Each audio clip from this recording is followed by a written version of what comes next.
From the Modelo Studios in Lubbock, Texas, this is Campus Live.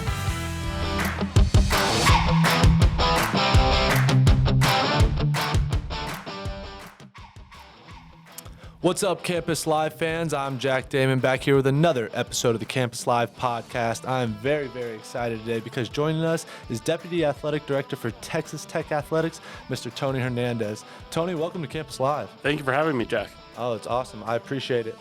But before we go into your background and your time at Miami and ultimately what you do here, let's talk a little about what's happening at Dan Law Field tomorrow. It's going to be awesome. Friday morning, we play at 11 a.m. It's a tough bracket, obviously, with Army, UNC, and UCLA. So it'll be really good teams. UCLA's playing really well. UNC is a solid team, as is Army. And it's great to have Army back here. They were here a couple years ago. And I remember their coach speaking specifically of our fan base, how great they were, how collegial they were, and everything like that. So it's great to have them back. And obviously UCLA and UNC. And that's, we'll play Army at 11 a.m. And then that evening, UCLA and UNC play each other. And hopefully we win a few games and make it to the Super Regional. But it's a great bracket. It's exciting.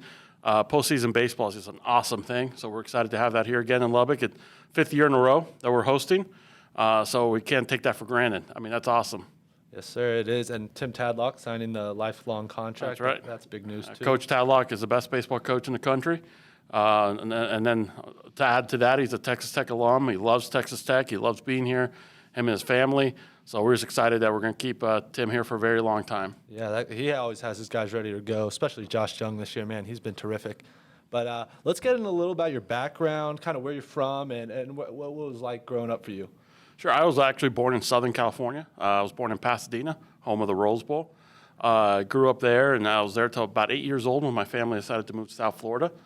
And I lived in South Florida for 34 years before, other than I studied abroad for a semester. But other than that, I was there for 34 years in that area before making the move here to Lubbock 4 years ago, almost exactly. Wow, yeah. Ocean Drive is beautiful, by the way. I love going to Miami. It is. It's a great area. It's I've been fortunate. I've lived in 3 great places in my life, and they're all perfect for that time of life. California was a great place to be born and taught me a lot about sports at the time. In Southern California, the LA Dodgers were winning World Series. Las Vegas Raiders, Oakland Raiders, LA Raiders at the time were winning Super Bowls. So it was just a vibrant sports town at the time. So I became a passionate sports fan from a very young age. Then moved to South Florida, which is a great place, to be around that age that I was there. And then I have a family, and coming to Lubbock, and you probably can't find a better place to raise a family in Lubbock, Texas. So for the right time in my life, I've lived in 3 really outstanding places. Yeah, for sure. I mean, so I'm guessing then you roll all the California teams then for professional sports, or do you? I'm a pretty loyal guy. So I'm LA Dodgers were probably my first true love in life, and I'm still a big LA Dodgers fan. Because I've moved and it really didn't impact me much, I'm still a Las Vegas Raiders fan. As far as basketball, I'll probably root for the Lakers or Heat, but Gotcha. But definitely for sure my 2 teams are the Dodgers and the Raiders. Heck yeah. Well, let's jump into your time at Miami then, and kind of just give us a rundown of what your job was like there and what it was like working at University of Miami. Sure. So I started there. I was actually a graduate assistant when I was in law school. So I did my undergraduate at the University of Miami. My undergraduate was in finance, and I went to law school there at the University of Miami. Near the end of my first year of law school, I got a graduate assistantship in the athletic department. So I was a GA in academic services. Then I did that for about 1.5 years, and then was offered a full-time job there in compliance before I graduated from law school. I still had a semester left of law school. I finished law school, but I never practiced a day of law in my life. I went to work in college athletics. I got a passion for it. I loved it. I didn't know at the time, this was 1998, 99, I didn't know I could make a career out of college athletics. I love college sports, but I didn't know that could be my profession. And I decided the athletic director there at the time was a former attorney, former general counsel for the university. He took a liking to me just because I was in law school and mentored me. And I just progressed in my career there, and I had multiple opportunities there at the University of Miami that helped my career progress as much as it could, to the point where I was the deputy athletic director there as well. I actually was in that role for Kirby Hocutt when he was the athletic director at the University of Miami. So some people might not remember, but he was the athletic director at the University of Miami before he came to Texas Tech. Okay, I did not know that. So I worked for him in that role there, similar to my role here, there at the University of Miami. He was there for almost 3 years, and then he took the job here at Texas Tech in 2011, I believe. So y'all kind of had a background then before the conversation of you coming to Texas Tech even started. Yeah, so yes, I was there at the University of Miami before Kirby and after Kirby, but I worked for him there the entire time he was there. So I built a relationship with him, stayed in touch with him, and then the opportunity presented itself here in 2017. Yeah, I got to talk a little about Kirby Huckett. He's been unbelievable. I mean, football's a hard sport in the state of Texas to recruit. It's a really hard job, but basketball, everything. He's done a fantastic job, as well as yourself have done a fantastic job bringing in coaches to hire. But can you give me talk to you a little about your role as the deputy athletic director for Texas Tech Athletics? Yeah, absolutely. So my role essentially, I'm like in the business community would be like the chief operating officer of the department. And some people don't realize how big of the business, in essence, of staffing and revenue and budget that an athletic department is. As a standalone, we have about 260 full-time benefited employees. And in a non-COVID year, we operate in about a $92 million budget. Wow. So there's a lot that goes into that. A lot of decisions. We have 17 sports, 400 plus student athletes. We have another 400 employees that are either part-time or student workers. So it's a big operation. And I try to help all our sports, help all our operations. My main responsibilities, aside from being the chief operating officer of the department, I'm the primary sport administrator for football and men's basketball. Oh, those are two I spend a lot of time with those two sports. Fortunately, their seasons only overlap by about a month, the month of November. But other than that, I really focus in and try to make those two sports as the best we can. And you're right, we have work to do in football. We all know that, and we're going to get that done. We have a much better team coming back this year. I'm excited about the team. I think the Lubbock community is going to see a much better team this upcoming football season. Basketball, obviously, we've been really good since I got here, and we were good before me, so I can't take much credit there, but I try to give the resources there as necessary to keep building that program. Obviously, with a coaching change, I know we have the right coach in place now, Coach Adams here, and we're just going to continue to get better. And really, all our sports have created such a brand. I mean, we had men's golf who's competed in the national championship and finished 11th in the country. The track and field team's unbelievable. Track and field team obviously have won a national championship. Both the men and women are getting much better. Men's and women's tennis are solid programs. Both competed postseason this year. Women's golf competed postseason. So some people don't realize how good our sports are across the board, and we're really a great athletic department and only going to get better. Oh, for sure. I see Tech Capital One Cup. I think we're in like the top 15 standings. I'm pretty sure, something like that. Mm-hmm. But as far as memories go, as a deputy athletic director here, what has been your favorite memory?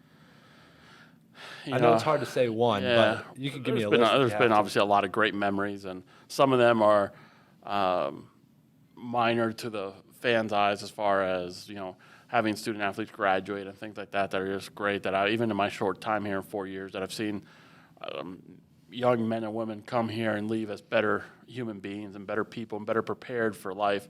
Those are great successes that we probably don't realize as much as we should, and great memories for me. But and I would say that our fans can relate to, without a doubt, the Final Four in Minneapolis was just an outstanding memory for me. I've been to many Final Fours. That was my first time being in a Final Four with a participating school. There's a lot of work that goes into the Final Four when you think about, we played in Anaheim, and 2 days later, I'm on a flight to Minneapolis because we have our entire fan base and 3 charter flights and a lot of hotel rooms that we're managing, and a little over 4,000 tickets for our fans, and we're playing in a football stadium, and it's just massive. I mean, it's just the magnitude of the whole thing is amazing, and to see us, win the first game and then play on Championship Monday and have a shot to win it was just phenomenal. I mean, there's no better memory. I had an amazing seat for the game, and just being able to see that and see our fan base there. We have such a passionate, amazing fan base, and they took over Minneapolis. And just the feeling of when I would come out with our team to go get on the team bus, and there are thousands of people lining up the street. Police can't even get the bus out of the hotel to get to the stadium. Just because we had so many people there and they cared so much about our program.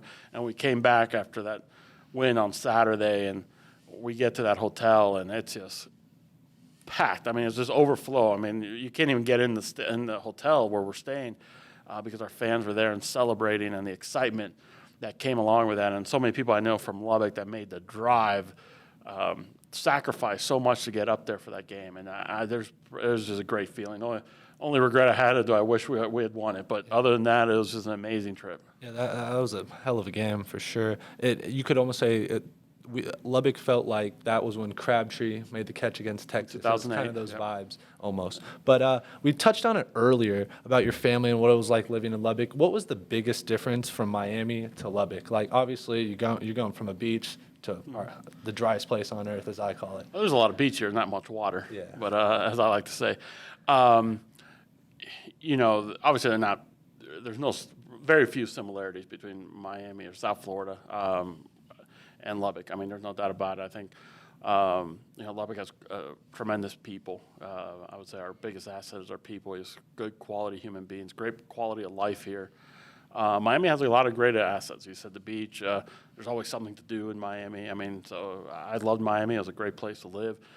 To be honest, it's an amazing place to live if you're young, single, or married with no kids. I mean, it's fantastic. It's a lot of fun. You probably won't find too many more fun places in the country or in the world, maybe even. But when you're raising a family and have two young boys, now they're 7 and 12. I think Lubbock and the quality of life here, the time I could spend with them. I'm not sitting in a car in traffic. Probably the biggest thing for me is traffic. Yeah, you can get from. Yeah, I can get anywhere here in about 15 minutes. Yeah, you can go from I rarely see traffic unless there's an accident, maybe. In South Florida, my commute was 20 miles, and it'd take me, could be about an hour and a half, depending on time of day. So you just don't have that here. And that gives me, the reason that's so important to me is it gives me more time with my family. For sure. I can still get all my work done and be home, and sometimes I can run home for lunch if I have an opportunity to do that. So, when you have young kids that age and a wonderful wife, and being able to interact with both of them, and with both boys and my wife as much as I can. That's awesome. Yeah, Tony, I really appreciate you coming in today. I had a great time. It was awesome meeting you. I appreciate the time. Likewise, Jack. Appreciate it. Thank you for inviting me. Oh, no problem. As for you Campus Live fans, I want to remind you all to follow us on all social media platforms by searching at Campus Live TTU for all things Lubbock and Texas Tech. You can also find those links right below. And until next time, from everyone here at Campus Live, wreck 'em.